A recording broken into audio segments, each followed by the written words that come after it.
Bwana Yesu asifiwe. Mpenzi mtazamaji, ni matumaini yangu ya kwamba usiku wako ulikuwa ni wa baraka na pia weekend yako ilikuwa ni ya baraka vile vile. Basi kwa asubuhi ya leo ninawakaribisha katika kipindi cha Manyunyu ya Baraka.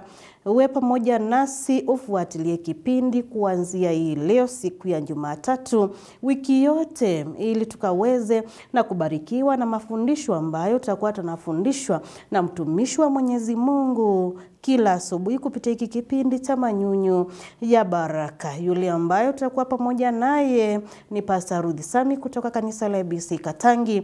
ABC Katangi liko katika uongozi wa Wamunyu Pastorate. Karibu sana kwa asubuhi ya leo ili tukazidi na kubarikiwa pamoja. Basi ndugu zangu na dada zangu, naomba kuwasalimia katika jina la Yesu Kristo. Hamjambo? Nami si jambo. Hakika wakati kama huu ninakukaribisha katika mahubiri ya siku ya leo na hata wiki hii mfululizo, nikiomba tuandamane pamoja, nikitumai hakika utajipatia shughuli na utaweza kuwa na dakika chache tu za kusikiliza, kutazama. Kwa hivyo na kuomba tuandamane pamoja katika mahubiri, na nitaenda kusoma maandiko ya Mungu katika kitabu cha Matendo ya Mitume, na ni sura ya 2, tasoma mstari wa 17 hadi 18, na maandiko yanasema hivi, nikisoma katika jina la Yesu Kristo. Takuwa siku za mwisho, asema Mungu, nitamwamwagia watu wote roho yangu, na wana wenu na bidii zenu watatabiri, na vijana wenu wataona maono, na wazee wenu wataota ndoto. 18. Naam, na siku zile nitawamwagia watumishi wangu wanaume na wanawake roho yangu, nao watatabiri. Hiyo ni neno la Mungu, nikiomba tuweze pia kuomba. Mungu Baba na Mwana na Roho Mtakatifu, ni asubuhi njema leo, mfalme wa wafalme, ambao najitwika mikononi mwako. Pia mtazamaji akiwa mahali popote aliko, na kimkabidhi mikononi mwako, Mungu Baba, ukaweze kumbariki. Naomba ukatusamehe sisi sote, manake sisi ni wanadamu katika ulimwengu wa shida. Mara kwa mara katika mawazo, matendo na mengine mengi huwa tunaenda kinyume na mapenzi yako. Tusamehe ukituosha na damu ya mwanao Yesu Kristo. Asante Mungu Baba, ni kwa ajili ya neno. Tumie kama chombo na mtumishi wako, na endapo pia watazamaji hati wakisikiliza na kutazama kutoka kwako Mungu Baba, nao tutaweza kukushukuru zaidi na zaidi. Katika jina la Yesu Kristo tunaomba na kuamini. Amen.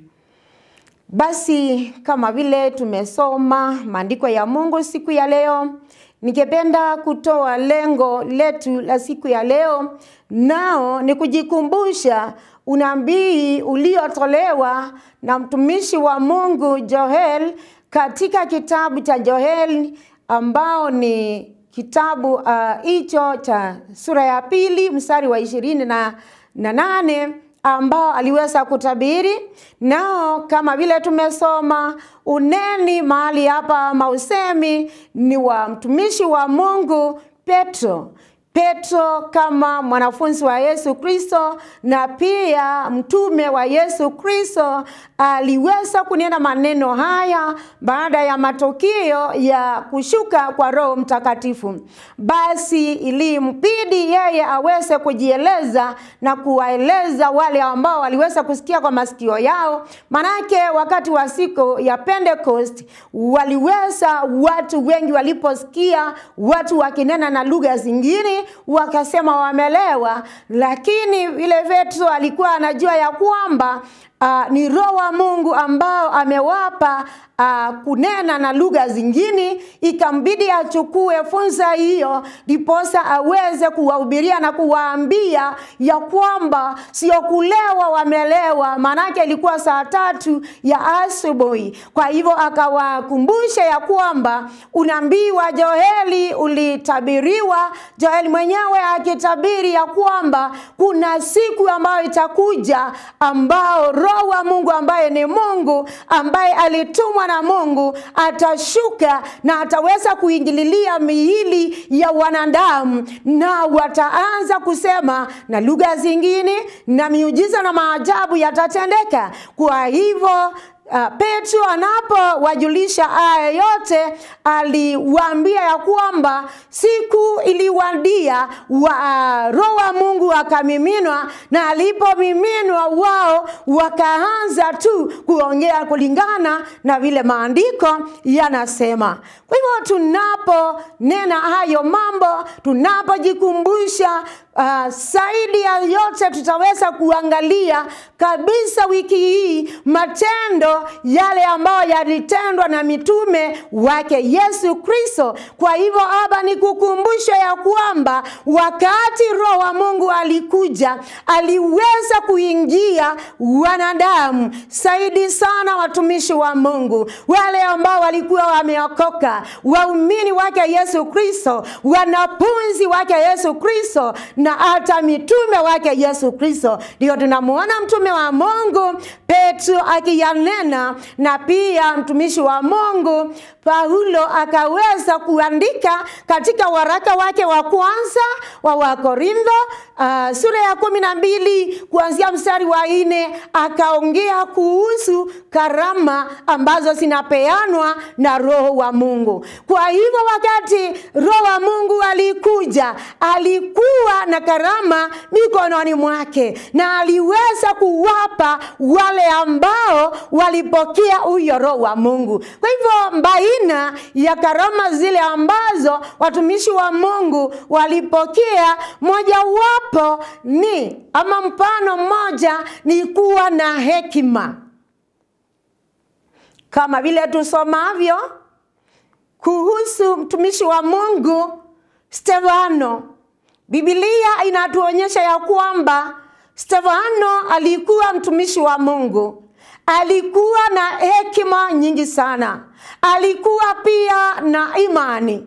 Kwa hivyo ni mojawapo ya karama ambayo alipewa na Roho wa Mungu. Kwa hivyo Roho wa Mungu huwa anapeana karama aina mbalimbali, na tunapoongea hayo tunaona pia kuwa na kipawa ama karama ya uponyaji, hiyo inatoka kwa Roho wa Mungu. Basi ndugu yangu na dada yangu, kama umeokoka mpenzi mtazamaji, na uko pale na bado haujajua kana kwamba umepokea karama kutoka kwa Roho wa Mungu, na endapo umepokea hiyo karama, umeifanyia kazi, umeifanyisha kazi, na ikiwa umeokoka na hujajua kana kwamba uko na karama yoyote ile, ndugu yangu na dada yangu, naweza kukuambia kwako wokovu wako ni in quotes. Manake hakuna mtu yeyote yule ambaye ameokoka anaweza kosa kalama yeyote ile inapeanwa na Roho wa Mungu. Basi asubuhi njema ya leo, hata ikiwa utapata huu ujumbe tukiwa jioni ama mchana, jiulize wewe umoja wa wale wamepokea karama ya Mungu, na unaijua hii karama na unaifanyisha kazi, na hakika ungali uko pale unashuhudia ya kwamba Roho wa Mungu ameingia ndani yako. Huenda ikawa Roho wa Mungu hajaingia ndani yako na uko pale na umeokoka. Ninakuomba saa hii ili uweze kumlilia pia Mungu Baba ambaye alimtuma Roho wa Mungu ili aweze kuingia duniani na aweze pia kumwanga na kumimina huyu Roho wa Mungu. Basi ukiwa mahali uliko, ujue ya kwamba hata wa leo Roho wa Mungu angali yupo, anatembea, hakika anaomba, akikuombea, akituombea, akijaribu kutafuta kupenya ndani ya roho ya mtu ambaye ameokoka na hajapokea Roho. Uwezi ukapata hiyo karama ukiwa bado haujaokoka. Uwezi ukapata hii karama ya Mungu ambayo inapeanwa na Roho wa Mungu ukiwa bado haujapokea huyu Roho wa Mungu. Basi jichunguze, ujihoji, ujipime, uangalie kama, na hakika ujichunguze mpaka ndani, uangalie kama hakika ikiwa umeokoka, Roho wa Mungu ashaingia moyoni mwako. Na ikiwa ameingia moyoni mwako, amekupea karama, umeifanyisa kazi. Ikiwa ni karama ya imani, uko na imani ya kutosha ya kwamba uwezi ukatingizika mambo yakiwa mazito na magumu, basi ndugu yangu na dada yangu, na kuomba wakati huu ili uweze kutazama juu mbinguni na umuulizie Mungu, kweli wewe umeokoka, ushapokea Roho wa Mungu? Na ikiwa umepokea Roho wa Mungu, ushapata karama tofauti tofauti kutoka kwake Roho wa Mungu na umezifanyisa kazi? Ndugu yangu, ninakuaga nikukuambia ya kwamba hakika Mungu akubariki na akusaidie. Na endapo unaishi maisha ya dhambi, wacha dhambi kabisa. Endapo uko pale na hujaokoka, jaribu sana, umtafute Mungu, utamuona, umuite, ataitika, utasamehewa, na hayo yote tumeongea yataweza kuwa juu yako, na watu wataweza kushuhudia na Mungu mwenyewe ya kwamba umeokoka na wewe ni mtoto wa Mungu na mtumishi wako. Bwana Mungu na alibariki neno lake. Amina. Asante Yehova ni kwa ajili ya neno lako. Hii imenenwa na imeandikwa. Ilitabiriwa ya kwamba mihili yote itapokea Roho wa Mungu atakapo miminwa kwao. Wakati kama huu, Jehova Mungu, na mkabidhi mtazamaji hili neno ni kubwa, ingawaji inawezaonekana kuwa ni ndogo, lakini ni kubwa. Manake huyu Roho wa Mungu, tukiangazia kazi zake, Bwana twazijua ya kwamba ni yeye utuombea na atatujulisha mambo yale ambao tumekosa na kuenda kinyume na mapenzi yako. Tusaidie na msaidie mtazamaji, katika jina la Yesu Kristo tunaomba. Amen. Mbaki salama. Unabii na karama zinazopeanwa na Roho Mtakatifu. Tumefundishwa na ninaamini kwamba umeweza na kupokea moja mbili ambazo zimeweza kuwa ni za msaada kwako. Tumejua kwamba Mungu mwenyewe aliweza na kuahidi kwamba ataweza na kumimina Roho wake kwa watu wake wote na juu ya miili yote. Kwa Mwenyezi Mungu ama mbele ya Mwenyezi Mungu hakuna wazee, hakuna watoto, hakuna wanawake, hakuna wanaume, lakini yeyote yule anaweza akamtumia katika kazi yake. Maana wote, sisi wote, Mwenyezi Mungu aliweza na kutumiminia Roho ambayo hutusaidia kufanya kazi yake. Vile vile kama umeweza na kubarikiwa na karama yoyote ile, ukaweza na kubarikiwa nayo, tia bidii, ifanyie ama ifanyishe kazi ya Mwenyezi Mungu. Sio kwamba umeweza na kubarikiwa na hili na wewe umeweza na kuiweka tu mahali na unaendelea na kuangalia wale wengine vile ambavyo wanazifanyisha kazi, na wewe yako umeweza na kuiweka mahali. Fanyisha ile karama ambayo Mwenyezi Mungu ameweza na kukubariki nayo, ifanyishe kazi, ili hata mwili wa Yesu Kristo ambalo ni kanisa la Mwenyezi Mungu likazidi na kukua siku baada ya nyingine. Sio kukaa tu umebarikiwa na hiki hautaki kukifanyia kazi. Amka ukaweza na kukifanyia kazi. Usije ukawa ni wakudharau wale wengine, ama kuona huyu hafai katika hii huduma, kuona huyu hawezi mahala fulani.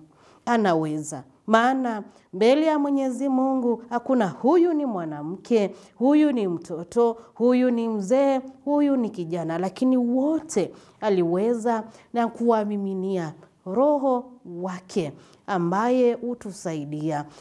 Yani tukaweza na kuona ile karama ambayo Mwenyezi Mungu ameweza na kutubariki nayo. Amka ukaweze na kuifanyisha kazi. Ninakutakia wakati mwema, siku njema. Tupatane hapo saa 3:30 jioni ili tukaweze na kubarikiwa tena kupitia marudio ya hiki kipindi. Shalom.